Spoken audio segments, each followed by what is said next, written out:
Hi all ಎಲ್ರಿಗೂ welcome back to my YouTube channel. ಎಲ್ಲರೂ ಹೇಗಿದ್ದೀರಾ? ಎಲ್ಲರೂ ಕೂಡ ತುಂಬ ಚೆನ್ನಾಗಿದ್ದೀರಾ ಅಂತ ಅನ್ಕೋತೀನಿ. ನಾನು ಕೂಡ ತುಂಬ ಚೆನ್ನಾಗಿದ್ದೀನಿ. ಆ್ಯಂಡ್ ಇನ್ನೂ ಯಾರೆಲ್ಲ ನನ್ನ ಚಾನಲ್ನ ಸಬ್ಸ್ಕ್ರೈಬ್ ಮಾಡ್ಕೋತೀನಿ ನೋಡ್ತಾ ಇದ್ದೀರಾ, ಪ್ಲೀಸ್ ಸಬ್ಸ್ಕ್ರೈಬ್ ಮಾಡಿ. ಹಾಗೆ ಈ ವಿಡಿಯೋನ ಕೊನೆ ತನಕ ನೋಡಿ. ಇವತ್ತಿನ ಟಾಪಿಕ್ ಏನು ಅಂತ ಆಲ್ಮೋಸ್ಟ್ ಎಲ್ರಿಗೂ ಈಗಾಗಲೇ ಗೊತ್ತಾಗಿರುತ್ತೆ. ಏನು ಅಂತಂದರೆ ನನ್ನ ಡೆಲಿವರಿ ಟೈಮಲ್ಲಿ ಸಿ ಸೆಕ್ಷನ್ ಅಥವಾ ನಾರ್ಮಲ್ ಆಯಿತಾ ಅಂತ ನಿಮಗೆ ಕ್ಲಾರಿಟಿ ಕೊಡ್ತಾ ಇದ್ದೀನಿ. ಆ್ಯಂಡ್ ಹೇಳ್ಕೊತಾ ಇದ್ದೀನಿ ಯಾಕೆ ನನಗೆ ಸೆಕ್ಷನ್ ಆಯಿತಾ ಅಥವಾ ನಾರ್ಮಲ್ ಡೆಲಿವರಿ ಆಯಿತಾ ಅಂತ ನಾನು ಹೇಳ್ತೀನಿ, ಓಕೆನಾ. ಆ್ಯಂಡ್ ಸೆಕ್ಷನ್ ಆಗೋಕ್ಕೆ ಕಾರಣ ಏನು, ಆ್ಯಂಡ್ ಸೆಕ್ಷನ್ ಆದಮೇಲೆ ಕೆಲವೊಬ್ಬರಿಗೆ ಸ್ಟಮಕ್ ಬರುತ್ತೆ ಅಂತ ಹೇಳ್ತಾರೆ. ನಮ್ಮ ಉತ್ತರ ಕರ್ನಾಟಕ ಕಡೆ ಅದು ಪ್ರಾಬ್ಲಮ್ಮೇ ಇಲ್ಲ. ಎಷ್ಟೊಂದು ಜನಕ್ಕೆ ಸೆಕ್ಷನ್ ಆಗಿದೆ.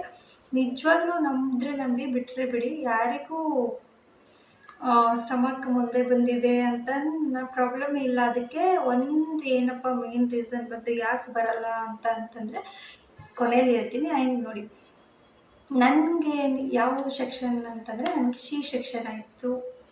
ಆಗೋಕ್ಕೆ ಮೇನ್ ಕಾರಣ ಅಂದರೆ ಏನೂ ಇಲ್ಲ ಅಂತ, ದೊಡ್ಡ ಕಾರಣ ಏನಿಲ್ಲ. ಸೆಕ್ಷನ್ನೇ ಆಗಬೇಕು ಅಂತ ಏನಿಲ್ಲ. ಮೇ ಬಿ ಒಂದು ನೈಟೋ ಅಥವಾ ಒನ್ ಡೇನೋ ನಾನು ವೆಯ್ಟ್ ಮಾಡಿದರೆ ನನಗೂ ಕೂಡ ನಾರ್ಮಲ್ ಆಗ್ಬೋದಿತ್ತೇನೋ. ಬಟ್ ನನಗೆ ಅಷ್ಟೊಂದು ಪೇಯ್ನ್ ತೊಗೊಂಡು ಒನ್ ಡೇ ನೈಟ್ ಎಲ್ಲ ವೆಯ್ಟ್ ಮಾಡೋ ತಾಳ್ಮೆ ಆಗಲಿ ಶಕ್ತಿ ಆಗಲಿ ನನಗೆ ನಿಜವಾಗ್ಲೂ ಇರಲಿಲ್ಲ. ಹಾಗಾಗಿ ನನ್ನಿಂದ ಆಗಲ್ಲ ಅಂತ ನಾನಂತೂ ಫಿಕ್ಸ್ ಆಗಿಬಿಟ್ಟಿದ್ದೆ. ನಾನು ಆಲ್ಮೋಸ್ಟ್ 3 ಮಂತ್ ಪಾಪು ಹೊಟ್ಟೆಲಿರ್ಬೇಕಾದ್ರೇ ನನ್ನಿಂದ ನಾರ್ಮಲ್ ಅಂತೂ ಆಗಲ್ಲ, ನಾನು ಮಾಡ್ಕೊಳ್ಳೋ ಸೆಕ್ಷನ್ ಅಂತ ಮೈಂಡಲ್ಲಿ ಫಿಕ್ಸ್ ಆಗಿಬಿಟ್ಟಿದ್ದೆ. ನಮ್ಮ ಮನೆಯವರು ಕೂಡ ಫಿಕ್ಸ್ ಆಗಿಬಿಟ್ಟಿದ್ರೆ ಆಯಿತು, ನಿನಗೆ ಆಗಲ್ಲ ಅಂದರೆ ನನಗೇನು ತೊಂದರೆ ಇಲ್ಲ, ಪರವಾಗಿಲ್ಲ ಅಂತ ಹೇಳ್ಬಿಟ್ಟಿದ್ರು. ಅವರು ಕೂಡ ಬೇಡ ನಾರ್ಮಲ್ಗೆ ಟ್ರೈ ಮಾಡೋಣ, ಹೇಳಿಲ್ಲ ನಿನ್ಗೆ ಆಗಲ್ಲ, ನೀನು ತಾನೇ ಪೇನ್ ಅನುಭವಿಸ್ಬೇಕು, ನಿಂಗೆ ಆಗಲ್ಲ ಅಂದರೆ ನನಗೇನು ತೊಂದರೆ ಇಲ್ಲ, ಸೊ ಸೆಕ್ಷನ್ನೇ ಮಾಡಿಸ್ಕೊಡುವಂತೆ ಅಂತ ನಮ್ಮ ಮನೆಯವರು ಕೂಡ ಹೇಳಿದರು. ಬಟ್ ನಮ್ಮ ಮನೆ ಕಡೆ ಅಮ್ಮ ಅತ್ತೆ ಎಲ್ಲರೂ ಅದಕ್ಕೆ ಅಷ್ಟೊಂದು ಒಪ್ಪಿಗೆ ಇರಲಿಲ್ಲ. ಬೇಡ ನಾರ್ಮಲೇ ಆಗಲಿ, ಮುಂದೆ ಎಲ್ಲ ಪ್ರಾಬ್ಲಮ್ ಆಗುತ್ತೆ ಅಂತ. ಆಲ್ಮೋಸ್ಟು ಸ್ವಲ್ಪ ಅಂದರೆ ಮಾರ್ನಿಂಗ್ 12 ಆಲ್ಮೋಸ್ಟ್ ಸಾಯಂಕಾಲ ಎಷ್ಟು 7 ಟ್ರೈ ಆಯಿತು. ಅಂದರೆ ಆಲ್ಮೋಸ್ಟ್ ನಾವು ನಾರ್ಮಲ್ ಡೆಲಿವರಿ ಎಲ್ಲ ಮಾಡಿ ಅಂತ ನಮ್ಮ ಅಮ್ಮರು ಆಲ್ಮೋಸ್ಟ್ ಅದರಲ್ಲೇ ಇದ್ದರು. ನಾರ್ಮಲ್ ಡೆಲಿವರಿ ಆಗಲಿ ಅಂತ ಪೇನ್ ಇಂಜೆಕ್ಷನ್ ಎಲ್ಲ ಕೊಟ್ಟು ಆಗುತ್ತೆ ಅಂತ ವೆಯ್ಟ್ ಮಾಡಿದ್ವಿ. ಬಟ್ ನನ್ನಿಂದ ನಿಜವಾಗ್ಲೂ ಸಾಧ್ಯ ಆಗಲಿಲ್ಲ. ಇಲ್ಲ, ನನಗೆ ಬೆಳಿಗ್ಗೆವರೆಗೂ ಆಗಲಿ, ಇವಾಗಿಂದ ಆಗಲಿ ನನಗಂತೂ ನಿಜವಾಗ್ಲೂ ಆಗಲ್ಲ, ನನಗೆ ಸೆಕ್ಷನ್ ಆಗಲೇಬೇಕು. ಡಾಕ್ಟರು ಕೂಡ ಇವಳು ಮೈಂಡಲ್ಲಿ ಫಿಕ್ಸ್ ಆಗೇ ಬಂದವಳೆ, ಸೊ ಏನೂ ಮಾಡೋಕ್ಕಾಗಲ್ಲ, ಸೆಕ್ಷನ್ಗೆ ರೆಡಿ ಇದ್ದಾಳೆ, ನಿಮ್ಗೇನಾದರೂ ಓಕೆ ಇದ್ದರೆ ಹೇಳಿ ಸೆಕ್ಷನ್ ಮಾಡೋಣ ಅಂತ ಅಂದರು. ನಮ್ಮ ಮನೆಯವರು ಕೂಡ ಓಕೆ ಮಾಡಿ ಸಹಿ ಮಾಡಿದ್ರು. ಅಷ್ಟೇ, ದೊಡ್ಡ ರೀಸನ್ ಏನೂ ಇರಲಿಲ್ಲ, ಆಗಲ್ಲ ಅಂತಲೂ ಇರಲಿಲ್ಲ. ಆಲ್ಮೋಸ್ಟ್ ಆಗ್ತಿತ್ತೇನೋ ಗೊತ್ತಿಲ್ಲ, ವೆಯ್ಟ್ ಮಾಡಿದರೆ ನನಗೆ ಅಷ್ಟೊಂದು ನಿಜವಾಗ್ಲೂ ಅಷ್ಟೊಂದು ಶಕ್ತಿ ಇರಲಿಲ್ಲ. ಸೊ ಹಾಗಾಗಿ ನಾವು ಸೆಕ್ಷನ್ ಕಡೆ ಹೋಗಬೇಕಾಯ್ತು.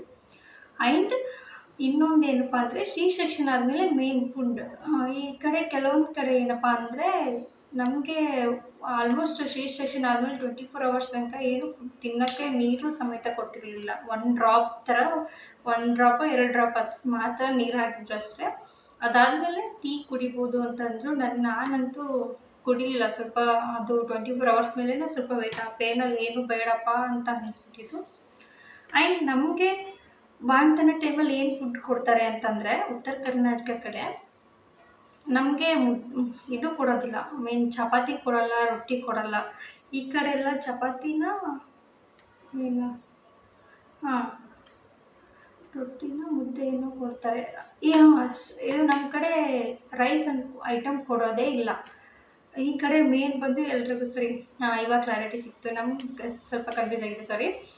ಈ ಕಡೆ ಬಂದುಬಿಟ್ಟು ರೈಸ್ ತಿನ್ನೋಕೆ ಕೊಡ್ತಾರೆ, ನಮ್ಮ ಕಡೆ ನಿಜವಾಗ್ಲೂ ರೈಸ್ ಕೊಡೋದೇ ಇಲ್ಲ. ಸೆಕ್ಷನ್ ಆದ್ರೂ ಕೂಡ, ನಾರ್ಮಲ್ ಸೆಕ್ಷನ್ ಆದ್ರೂ ಕೂಡ, ಆಲ್ಮೋಸ್ಟ್ ನಾರ್ಮಲ್ ಸೆಕ್ಷನ್ ಅಂದರೆ ನಾರ್ಮಲ್ ಡೆಲಿವರಿ ಆದರೆ ಅವ್ರಿಗೆ 1 ಮಂತ್ ಆದರೂ ಅವರು ರೈಸ್ನ ಅವಾಯ್ಡ್ ಮಾಡ್ತಾರೆ. ಬಟ್ ಸೆಕ್ಷನ್ ಆಯಿತು ಅಂತಂದರೆ ಆಲ್ಮೋಸ್ಟ್ 3-6 ಮಂತ್ವರೆಗೂ ನಮ್ಮ ಕಡೆ ರೈಸೇ ತಿನ್ನಲ್ಲ, ಬರೀ ರೊಟ್ಟಿ ತಿಂತಾರೆ. ರೊಟ್ಟಿ ಕೂಡ ಮತ್ತು ಸಾಗು ಪಲ್ಯ ಜೊತೆ ಎಲ್ಲ ತಿನ್ನಲ್ಲ, ಅದು ಸಾಂಬಾರು ಜೊತೆ ಮಾಡಿ ಅದರಲ್ಲಿ ನೆನೆಸ್ಬಿಟ್ಟು ಬಿಸಿ ರೊಟ್ಟಿನ ಮೆತ್ತದ ಥರ ಆಗುತ್ತೆ, ಸೊ ಆ ಥರ ಮಾಡಿಬಿಟ್ಟು ನಮಗೆ ರೊಟ್ಟಿ ಊಟನ ಕೊಡ್ತಾರೆ. ರೈಸು ಕೊಡೋಲ್ಲ, 6 ಮಂತ್ ಆಗೋವರೆಗೂ ನಮಗೆ ರೈಸ್ ಕೊಡೋದಿಲ್ಲ.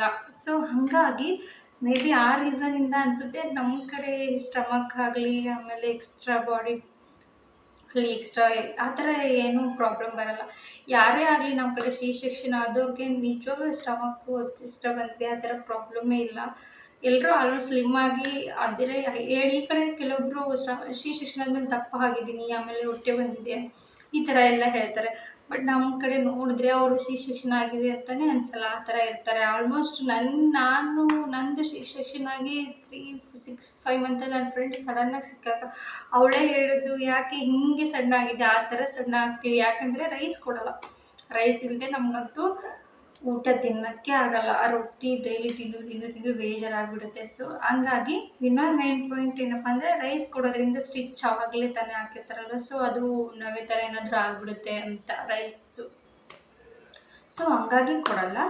ಇದರಿಂದ ನಮಗೆ ಇದರಿಂದ ನನ್ನ ಪ್ರಕಾರ ಸೊ ಸ್ಟಮಕ್ಕು ಆ ಥರ ಎಕ್ಸ್ಟ್ರಾ ಕೊಜ್ಜು ಥರ ರೈಸ್ ತಿನ್ನೋದ್ರಿಂದ ಬರ್ಬೋದೇನೋ ಅಂತ ನಾನು ಅಂದ್ಕೊಂಡಿದ್ದಷ್ಟೇ. ಸೊ ಹಾಗಾಗಿ ನಮ್ಮ ಕಡೆ ಬರಲ್ಲ. ಆ್ಯಂಡ್ ನೀವು ಕೂಡ ಆ್ಯಂಡ್ ಈ ಕಡೆ ರೈಸ್ ಕೊಡ್ತಾರೆ ಅಂತ ಹೇಳ್ತಾರೆ. ಮೇ ಬಿ ಕೊಡ್ಬೋದೇನೋ ಗೊತ್ತಿಲ್ಲ. ನಮ್ಮ ಕಡೆ ನಿಜವಾಗ್ಲೂ ಎಷ್ಟೋ ಜನ ಆಲ್ಮೋಸ್ಟ್ ಯಾರು ಕೂಡ ರೈಸ್ ತಿನ್ನಲ್ಲ. ನಿಮ್ಮ ಕಡೆ ಯಾರು ಈ ವಿಡಿಯೋ ನೋಡಿದ್ದೀರಾ, ನಿಮ್ಮ ಕಡೆ ಯಾವ ಥರ ಫುಡ್ ಕೊಡ್ತಾರೆ ಅಂತ ಕಮೆಂಟ್ ಮಾಡಿ. ಹಾಗೆ ಈ ವಿಡಿಯೋ ನಿಮಗೆ ಇಷ್ಟ ಆದರೆ ಲೈಕ್ ಮಾಡಿ, ಶೇರ್ ಮಾಡಿ, ಕಮೆಂಟ್ ಮಾಡಿ. ಆ್ಯಂಡ್ ಮಿಸ್ ಮಾಡಿದೆ ನನ್ನ ಚಾನಲ್ನ ಸಬ್ಸ್ಕ್ರೈಬ್ ಮಾಡ್ಕೊಂಡು ನೋಡಿ. ಆ್ಯಂಡ್ ಪ್ಲೀಸ್ ಸಪೋರ್ಟ್ ಮಾಡಿ ಅಂತ ಹೇಳ್ತೀನಿ. ಈ ವಿಡಿಯೋನ ಇಲ್ಲಿಗೆ ಮುಗಿಸ್ತಾ ಇದ್ದೀನಿ. ನೆಕ್ಸ್ಟ್ ವಿಡಿಯೋದಲ್ಲಿ ಸಿಗೋಣ. ಅಲ್ಲಿವರೆಗೂ ಬಾಯ್.